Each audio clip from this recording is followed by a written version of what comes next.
The Charlotte Ledger Podcast is a member of the Queen City Podcast Network.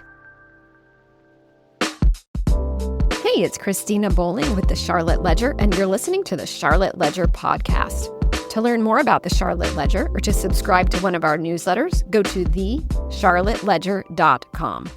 This episode of the Charlotte Ledger Podcast is presented by South Park Community Partners, an independent nonprofit organization whose mission is to lead South Park's advancement by driving economic vitality, creating memorable experiences, and ensuring an extraordinary quality of life.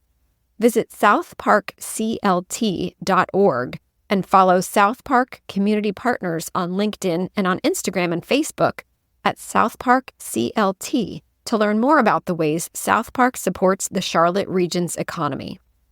Today, we're talking about weddings, and my guest is Robert Burns II.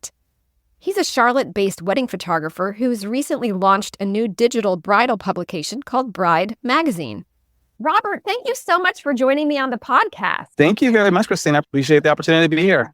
Absolutely. I would love to talk to you about the launch of your magazine and then also just about your experiences as a bridal photographer and what's going on in the industry these days. Like you mentioned, I'm a wedding photographer. I've got about 15 years in photography and about 10 years in weddings.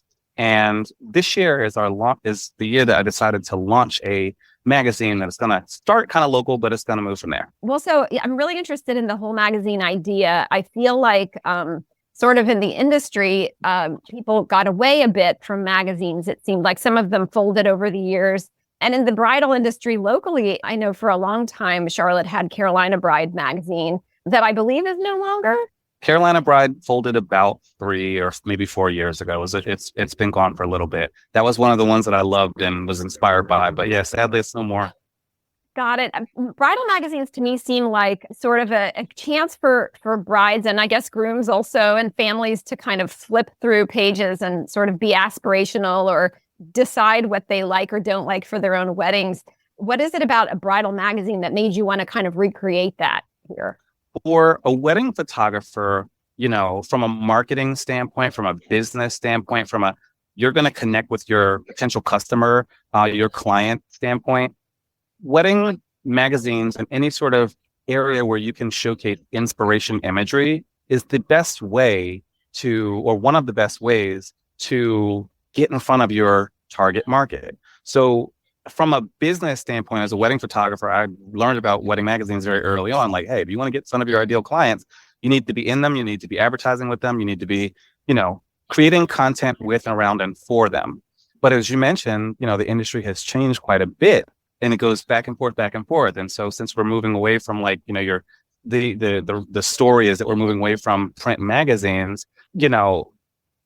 people think, well, do we still need magazines? Well, what's interesting is, studies show that 78% of brides still get their information from wedding magazines, actual print magazines, and even those represented digitally. So keeping that in mind, and also just from the fact that my clientele, I've been working in this space for 10 years, meeting with them, talking with them, asking them what they read, where they get their information, that kind of stuff. They tell me they still read them. They still look at them and like, oh my God, did you see this magazine? They asked me, they have these conversations with me. Did you see this picture? Did you see that? And then when they come to the shoot, they will often pull editorial style images to show me what they want to recreate.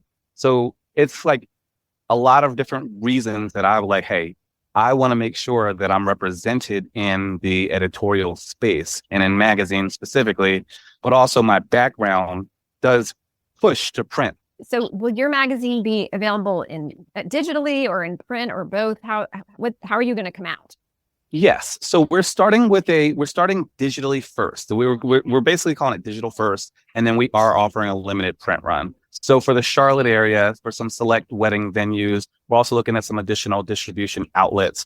We will do a limited print run just to make sure that, we're in the spaces that we need to be. There's certain areas that we service a little bit more often, like the Lake Norman area, Mooresville area, of course, Charlotte, and then digitally, we're able to expand distribution worldwide. And we're also able to offer the magazine free of charge digitally because, the industry has changed over the years. So, one of the things that we saw before, a lot of the magazines and some newspapers went out of business was, how do we actually monetize this as a business? So first thing they did was raise prices. Some would cut staff. We saw, operations working with smaller and smaller crews, charging more and more money.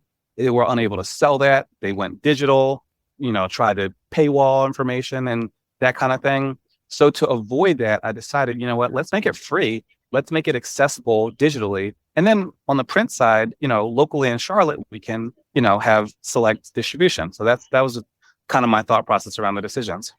Who did you get to do the writing? Was it hard to source that part of it, the editorial part? No, it wasn't for me. So I think that this magazine definitely played to my strengths a little bit. So I have a degree in journalism and I'm a lifelong writer, written for more than 10 news and print and online publications. I really enjoy writing. So actually, 85% of the magazine is actually written by myself. I interviewed these experts myself. I wrote the stories, and then I didn't write everything. I did have a few that, contributed an article here or there, and they did their editorials, which I was very happy to do because I thought that would kind of make it more of a collaboration. But yeah, I wrote most of the articles myself. That's great. Is it going to be an annual magazine, or how often will it come out? So I'm running a very busy wedding photography company. I think anything more than, once a year would be probably overly ambitious. Maybe in the future, things could change. I would say right now we're doing it annually. I'd love to talk to you a little bit about just weddings in general. It's been a little while since I was was a consumer in the wedding industry. And I'm just curious, just to talk for a second about, maybe to start off with, wedding photography trends. I know when I got married back in the day, the trend was like black and white and journalistic style photography. And, back then there wasn't really the social media component. So we were looking for great, albums and wall art. I'm curious about what brides and grooms, what couples are looking for in terms of, when they're choosing a wedding photographer, how they want to have their photos look, and also how they want to use them after the wedding. Yeah, this is a really fantastic question. There's still a lot of variety within the wedding photography space trend-wise, but we do see a lot of trends in terms of editing styles. Editing styles are moving through different phases. So, a few years ago, you had like this saturated yellows, saturated greens look, and then you had the desaturation. So things where maybe the colors weren't quite as vibrant, or maybe one of the various colors on the color scale were kind of desaturated. So we saw that. We don't see a lot of black and whites now. So that's something that maybe from 20 years ago, that we've trended the opposite direction. I know that right now, one of the biggest things is like the difference between, do you want a photographer that's going to be light and airy or dark and moody? And you do have some photographers like myself that are able to do both, but typically most couples are kind of usually going to go for one or the other, generally speaking. So my couples would typically pick me because I fall closer to the light and airy side. I like things to kind of be bright, filled with, a little bit of light and kind of sun-kissed, if that makes any sense. Now, there is people who kind of go for those trends, that trendy look. They kind of fall very heavily into one side or the other. Now, I'm on Instagram. I don't happen to be on TikTok as under photography, but I don't really push a lot for like the trendy look. What I go for with my photos is something more classically captured that's timeless. The reason is I want your photos to look good today, 10 years from now, and 100 years from now. And that way you can gift the photos to your children. You can print them on the wall. You can put them in an album, and they will still look good 20 to 30 years later. But those are a couple of the trends that we're seeing in the wedding photography space. We'll be right back to the episode. But first, this episode of the Charlotte Ledger podcast is presented by South Park Community Partners, a nonprofit organization whose mission is to lead South Park's advancement. Are there any, mistakes, might be the word, that you see couples make? Like, I'm thinking, I always remember, back when I was married, the photographer saying, during your wedding day, you're going to gravitate toward the people that are most important to you. And so we don't need to like bore everybody with these giant family shots. and all of that. And what ended up happening was there were really great, important people in my life that I really don't have photos with. And I wish that I did. So I just think about like, mistakes that people make in terms of course, how people want their day to go and how they want their photos to look are so personal. But are there any things, any pitfalls that you find that, maybe couples might want to stay away from, or, things people might want to keep in mind as they're planning for that day and their photos? Yeah, absolutely. A lot. And I think one of the first things I would respond with to that question, specifically regarding mistakes, it kind of highlights another trend that we're seeing. When you look at like weddings, especially around the pandemic, weddings kind of backed off in terms of size for obvious reasons. And as weddings began to scale down with size, again, due to the pandemic, again, to cost cutting procedures, those types of things, the pendulum began to swing to where weddings became smaller. And so couples also began to put up more of a focus on enjoying their day in a way that maybe previous generations didn't get to all the way. Things have become hyper personalized. And along with that hyper personalization, down to the cake, down to picking like little like OMB would come and like bring, kind of cater the beer or whatever, they have a keg, whatever. So hyper personalization we're also seeing a move towards some couples that they care about photography, but you have couples that will hire a photographer and maybe wouldn't even utilize or leverage them as much as maybe somebody else would years before. Got it. Yeah, I guess, in this day and age, everyone has their phones and they're, at any event, people are taking pictures all over the place. But I guess you can't count on that moment being captured you can't count on any of that, right? So you have to. And it's funny, a lot of couples do. That's another thing that we are seeing. Obviously, that comes from just like, the move digitally. So I graduated 2006. And I want to say as early as probably 2010, 2011 is when I began to see, at weddings, people would, they'll like photo booths, they'll use those a lot. And then also they will have like the Polaroid cameras or whatever, and they'll expect like their guests who aren't professional photographers to capture these moments. A lot of people are like kind of devaluing the industry a little bit, the wedding photography industry a little bit, and counting on, technology, counting on people's iPhones, during the ceremony. This is why we're seeing unplugged weddings, because people are rebelling from that, some of them. Is video still big during weddings? Do people still want them, video recorded, and then do they watch them? I guess you probably don't know what happens after, but I'm curious if people still want those and then watch them. No, absolutely. I'm very attuned to this. And when I sit down with them, they're like, I would probably say 1 out of every 6 couples would ask me, I'm not sure if I would even watch that again. However, 5 out of every 6 like, oh yeah, absolutely. Yeah. Video. So that's my personal experience with my clientele. But I can also say in mass, from what I'm seeing in the space, trend wise, a lot of couples are choosing video and they're loving it and they're watching it. That's why we're seeing films get more and more cinematic. When you look at stuff like Instagram, TikTok, you see these cinematic videos like the ones that I create and so many others create as well.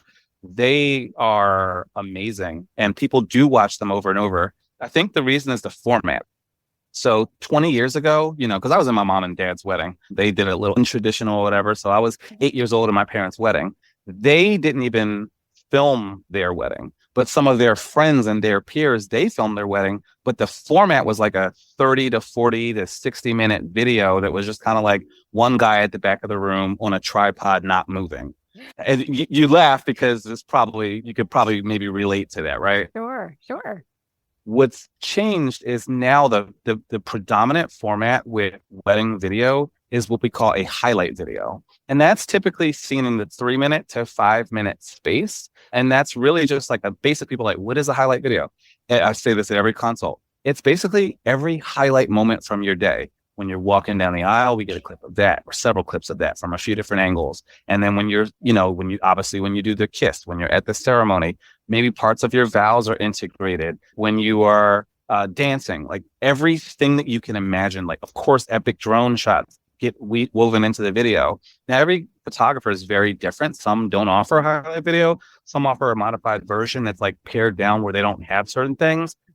For instance, I do something that has a little bit more than all of that. So everybody's different. But that's what we're generally seeing in this space is like the move toward highlight videos because attention spans are getting shorter. People are looking for more engaging content and they want that higher rewatchability factor. So we are seeing those things.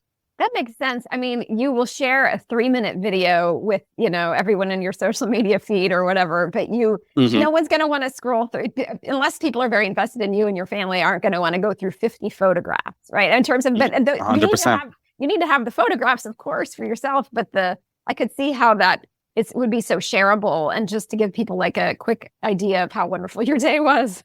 I love that you said that because that's another trend that we're definitely seeing. And that's more from like the creating like photographers and videographers creating short shareable content. Any photographer right now these days that isn't doing like preview galleries, we're not talking like 150 images or, half of the wedding photos. We're talking within 24 to 48 hour window of having, let's say, 15 images to actually share with the bride and groom, like, within the next day before they get on their plane for the honeymoon.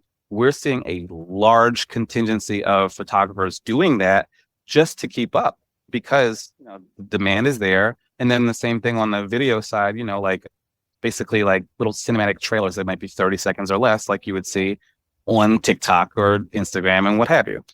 Fascinating. Are people really using drones? I heard you mention drones. Yes, absolutely. My company does. I know several companies that do. Drone is something that you want to make sure when you integrate that it makes sense. I think a lot of times when people first see the drone, there's a novelty to it. Like, wow, drone. But yes, that's actually a very big part of it.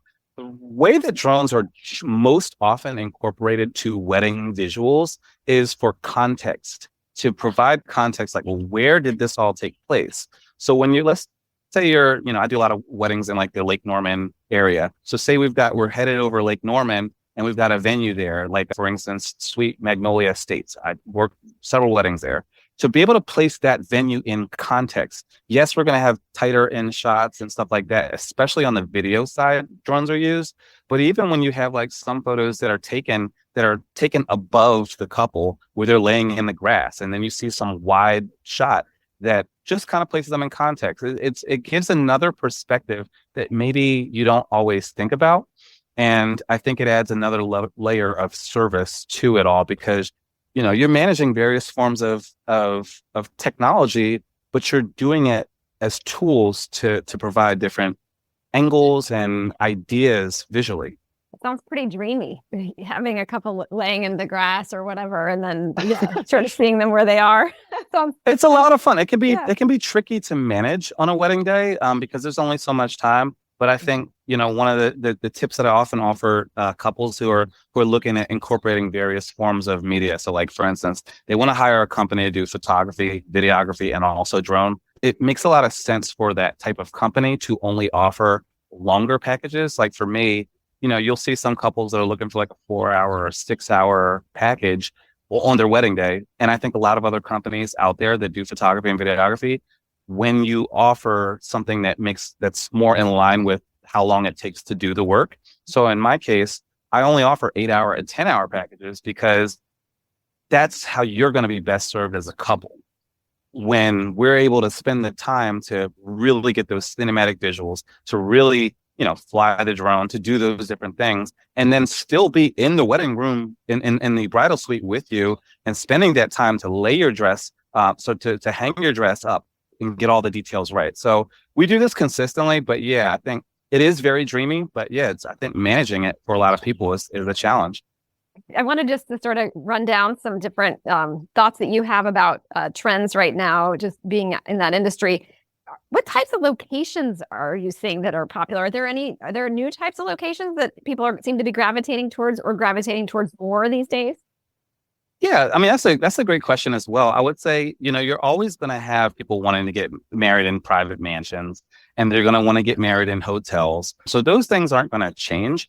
But we are also seeing that some wedding venues are maybe slightly funky out of the box. We're seeing some stuff like breweries. People don't always think of those as wedding locations, but there are some breweries in town that do offer their venue as a wedding day venue. I think the challenge is, how do they make it make sense? Is the conversation a lot of them have is like, hey, we're running a brewery here. We already make a lot of money. So, typically if you're able to afford that to rent them out for a while, that's one. I would say, you're always going to have like people still, they still do like yacht club weddings and, private event halls in general. But yeah, those are some of the things we're seeing. We are seeing people beginning to try out of the box venues like breweries. With breweries, are they doing both the ceremony and the reception there? So like they would, you'd come see the ceremony and then you'd stay for the reception, the whole thing? Yeah. Some of them are. Absolutely. Not everyone does it. Not every brewery does it, but you would have to just reach out to them individually. But there are a few in Charlotte that definitely do it. I believe Triple C does it. I think some other ones do it as well. Any interesting food or drink trends that you've seen? What people are eating at weddings or serving? You were talking about hyper personalization, like our brides and grooms really trying to, create special menus or any, new trends like that. Yeah, I can speak from the perspective of myself. I actually just got married last April. So that's probably my most recent perspective, but like hyper personalization, like for instance, my dog, his name is Beamer. He's a Rhodesian Ridgeback Coonhound mix. And he's the most adorable thing, but he's very big and obviously with me and my wife. And so for our wedding, we actually went to personalize just down to the napkins. Like we had napkins with his face on them, a photo that I took, and we literally infused his face with the napkin. And then we called the drink the Beanie Rita because his name is Beamer. So I love margaritas. So stuff like that, I'm seeing a lot more of that at weddings. But honestly, yeah, we're seeing a ton of hyper personalization that maybe 5, 6, 7, 8, and 10 years ago, you didn't see this as much. But I think now that things and priorities have changed due to the pandemic and weddings have gotten smaller, people are putting more of that focus on, I really want to enjoy my day and I really want to enjoy it with these people. That's what we're seeing, and that's why we're seeing it. So if someone wants to read the magazine, how can they find it? You will find it directly on Robert Burns II.